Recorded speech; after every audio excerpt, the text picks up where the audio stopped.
নুরুন নবী চাচার রুহের মাগফিরাত কামনায় এখানে জামাত ইসলামের কেন্দ্রীয় এবং জেলা এবং বিভাগের বিভিন্ন পর্যায়ের নেতৃবৃন্দ দণ্ডায়মান আমার পাশে।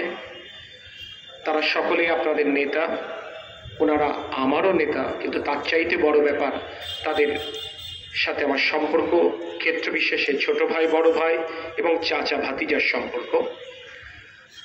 মাস্টার নুরুন নবী চাচা আমার প্রয়াত পিতা তরিকুল ইসলামের অত্যন্ত ঘনিষ্ঠ জন ছিলেন।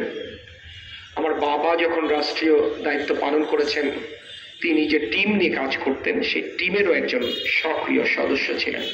স্বাভাবিকভাবে আমার সাথে নুরুন নবী চাচার কাজে সম্পর্ক ছিল।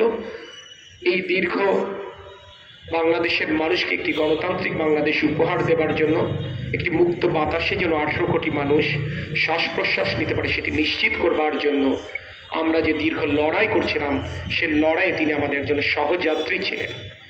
এটি সান্ত্বনা। আমরা আজকে আমাদের দলীয় ফোরামে এটি বলছিলাম যে নুরুন নবী চাচার হয়তো বা এটি সান্ত্বনা, এটি প্রাপ্তি যে উনি একটি নতুন স্বাধীন দেশে অন্তত তার শেষ নিঃশ্বাসটি ত্যাগ করতে পেরেছেন। দীর্ঘদিন কাজের সূত্র ধরে আমি ওনাকে যেমনটি দেখেছি, যেমনটি বুঝেছি, উনি অত্যন্ত ন্যায়নিষ্ঠ মানুষ ছিলেন। উনি খুব স্পষ্টবাদী ছিলেন।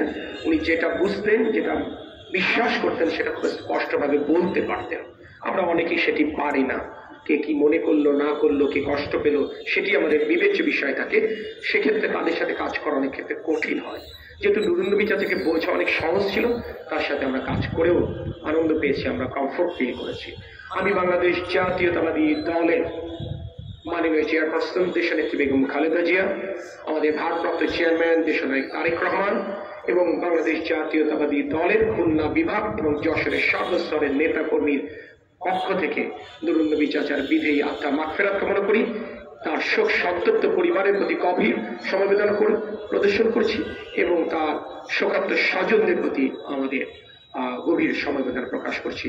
মহান আল্লাহ পাক আমাদের সকলের প্রার্থনার বিনিময়ে আমাদের প্রিয় মানুষকে যেন জান্নাতুল ফেরদৌস নসিব করেন, সেই প্রার্থনা করে আমি শেষ করছি। আল্লাহ হাফেজ। বাংলাদেশ জিন্দাবাদ।